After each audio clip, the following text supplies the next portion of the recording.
The National Identification Number, otherwise called NIN, is the unique number which identifies a Nigerian, an individual, for life. The risk is extremely high, and I would urge the management of NINC to take this risk seriously and make sure they have an advanced risk unit or department that is able to identify, prevent this before it even happens. Do you think that the National Identification Number is truly or wholly the solution to tracking Nigerian criminals and predominantly reducing the crime rate? Welcome to Premium Time Podcast. I am Ademola Popola. The voice you have just listened to is that of Mr. Kabiru Adamu, CEO of Beacon Security and Intelligence. He will be discussing the potential effects, consequences of the NIN if used appropriately, and the potential risk it tends to pose if found in the hands of the wrong security operatives.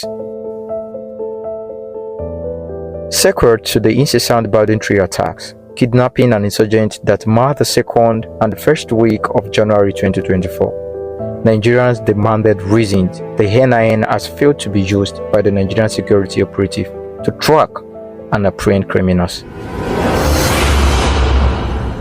On the 4th of February, in a closed-door security meeting which lasted for about 9 hours in the National Assembly, Nigeria Security Chief resolved to use the National Identification Number, that is the NIN, and the Bank Verification Number, that is the BVN, for identifying and apprehending criminals.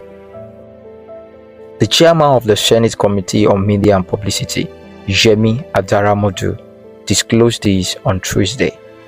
But it remains a critical thought and silent inquiry about whether this is the actual solution and does not pose a greater risk to human rights if not handled and supervised properly.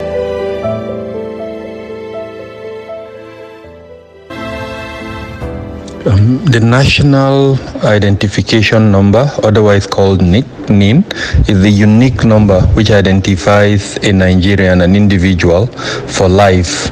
It is issued by the National Identity Management Commission, which is the only body in the country that has been mandated constitutionally to collate and keep this data after the individual has been enrolled.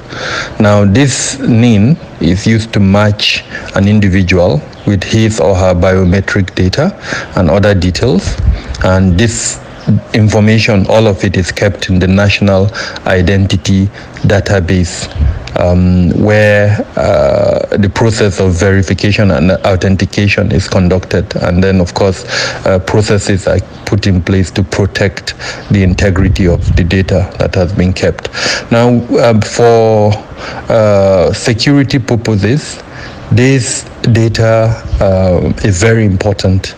It can be used, for instance, to track financial transactions by our financial institutions. It can also be used by our security agencies for forensic investigations and to determine the identity of persons or individuals who may have been involved or committed types of crimes. Then for our immigration services and other border management agencies, they can also use it in profiling and understanding the movement of both law-abiding and then, of course, those who commit offenses within the country or who may be coming into the country who have previous records of committing some offenses. So there are several advantages of the use of this NIN, but the challenge is the density or the coverage. At the moment, we're told, I think the most recent is that we're just out of the over 200 million Nigerians, the registration or the national identity database has about 100 million Nigerians. So that means only about 50% of Nigerians have been covered. Now that is progress because previously it was less than 60 million. However, after the introduction, some of our development partners are supporting Nigeria through a program they call ID for D, which means Nigeria Digital Identification for Development Program, which seeks to increase the density, harmonize first the ID systems, and then of course civil registration systems, but registration, name them, and vulnerable groups be targeted. For me, the most interesting one would be the pastoralists. At the moment, there is very little coverage for that category or group of Nigerians, and of course those who even come into the country. So the very important thing I think that would come out of this is if they are covered under the system, then at least we have an idea of who they are, how they move, and I think it would go a long way towards reducing the offenses that is being committed by this group and their infiltration, of course, by bad elements that are responsible for some of the crimes that we're covering in the country. What change do you think this could bring to the Nigerian security, Mr. Adamu? A lot. Any country that cannot profile both its physical in terms of the citizens and people who are living with it, as well as digital, is vulnerable in today's world. So profiling in a sensible manner of the type that NIMC seeks to do, it's a prerequisite for improved national security. In other words, it allows the country to know who is within its jurisdiction. It also allows the country to look back and, using forensic investigation, identify when security occurrences occur. In fact, if you recall, when the US banned or suspended the issuance of visas, this was one of the challenges, and then we quickly used the fire brigade approach to document, as it were, these processes for profiling. And so the processes are there, and I think it's absolutely important that we strengthen the processes so that we have a harmonized and improved national identity database. I mentioned that at the moment we've only covered about 50%, just about 100 million. We need to increase that density to 200 million, and I think the ID4D program is helping in that regard. Our development partners, the World Bank, the French Development Agency, I think European Investment Bank, and the others are supporting in that regard, but the government too would have to be focused. The state governors, and I think that's one major weakness. The federal government most times tries to do this thing alone, but Nigerians exist at the state level, at the subnational level. So there is a need for, I think, improved collaboration, cooperation, and coordination between the federal and state governments. There's nothing wrong if the state governments take up some of these responsibilities, so that at least we can have up to 200 million Nigerians under this program. If we do that, it would help significantly in improving the security system. I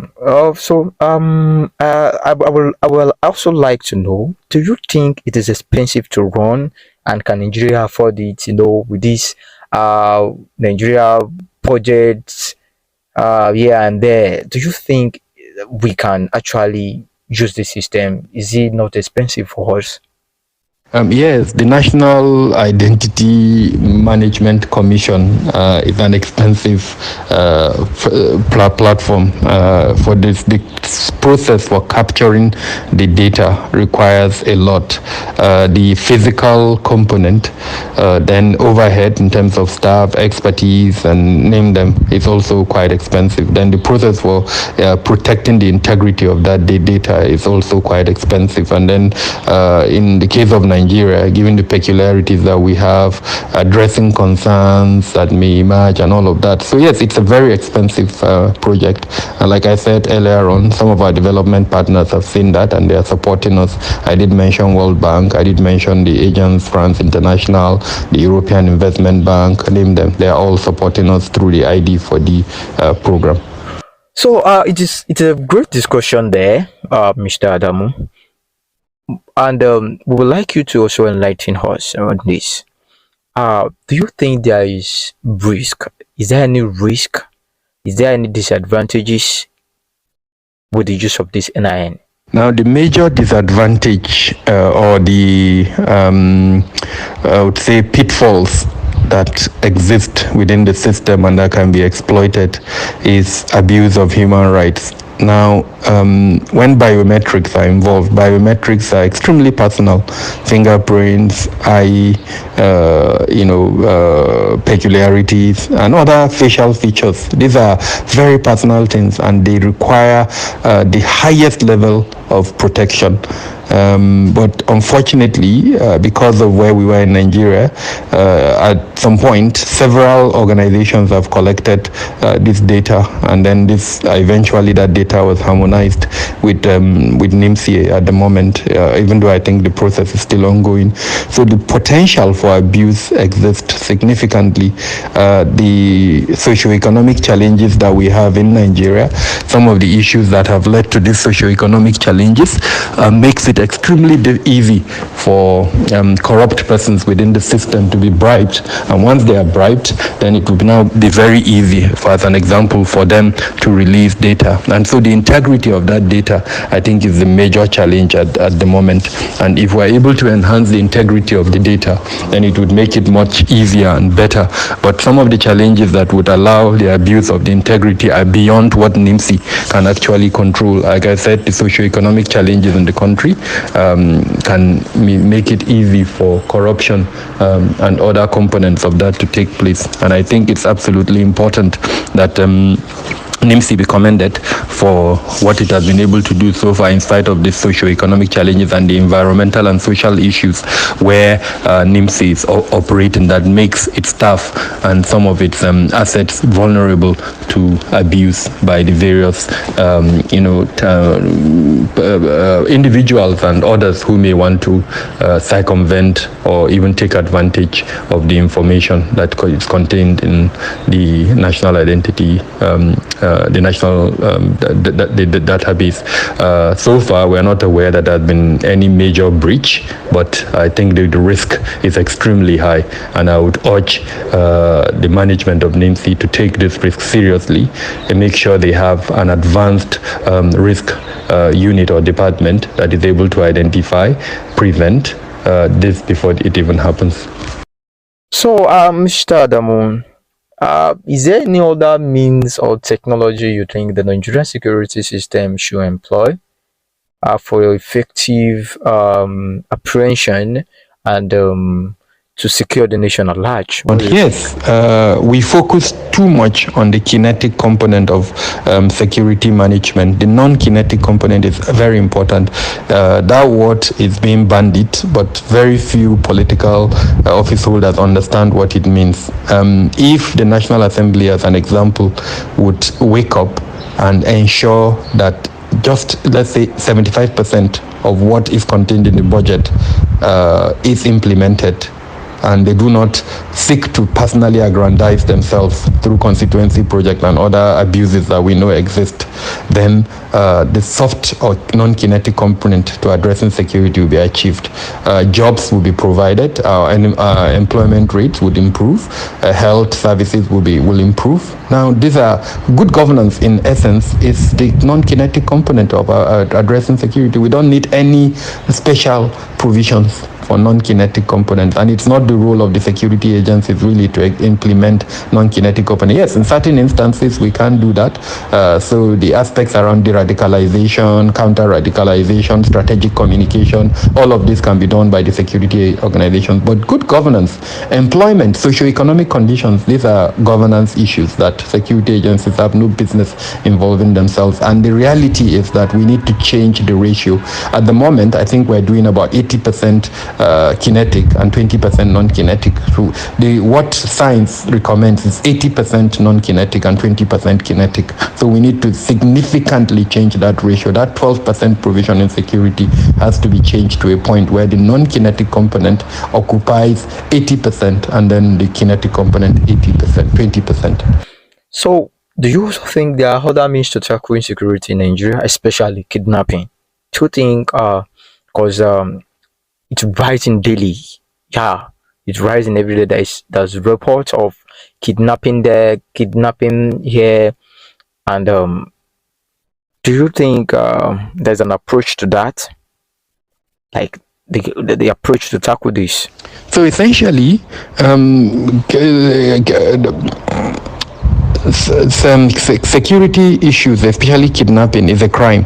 And if you are addressing the simple, like 101 in criminology of addressing crime, is to use the crime triangle. So as an example, you want to know those that are behind the kidnapping, what are their reasons? Why do they engage in kidnapping? So conducting a sociological investigation that would tell you why they are engaging in kidnapping is number one. Number two, that thing that they are kidnapping in this instance, in Nigerians, individuals, why are they targeting those Nigerians? What are the vulnerabilities around those Nigerians? In other words, why is protection weak? How can we improve protection? And number three, which is the most important one, the benefits of the ransom that they collect. How do we stop them from collecting first, or even when they collect, from enjoying the benefits? Now, if you tweak all of these three, you would successfully be able to stop kidnapping. And that is, I think, where the challenge is in Nigeria. The approach has been knee-jerk. It's not been systematic. We've not been approaching it from this angle to investigate and find out why those that are engaged in kidnapping are doing it. How do they get access to weapons and all of that? Then number two, how do we improve the protection of those vulnerable groups? And then, of course, number three, like I mentioned, how do we stop them from collecting the ransom, or where they collect the ransom? How do we stop them from benefiting from it? I don't want to go deeper into this, but this would, in simple terms, would be the approach and how.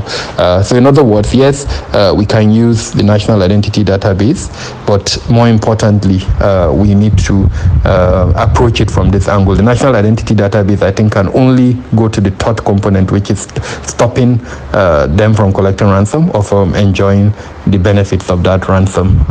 But for those other two, we need other approaches. So yes, there is a lot that needs to be done, and that can be done to prevent crime, especially kidnap for ransom.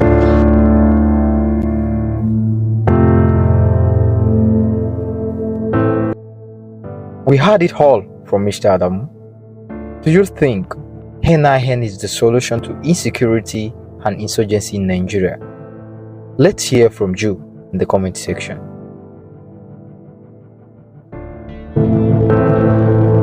Thank you for listening. Stay on Premium Times for more. I am Ademola Popola, saying goodbye for now.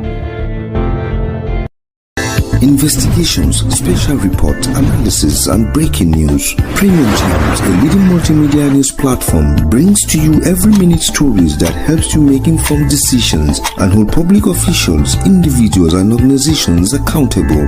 We have cartoons, videos, podcasts, and other interesting content for your delight. For timely update on politics, entertainment, sport, and business, visit our website on www.premiumtimesng.com and follow us on all our social media platforms. Don't miss out.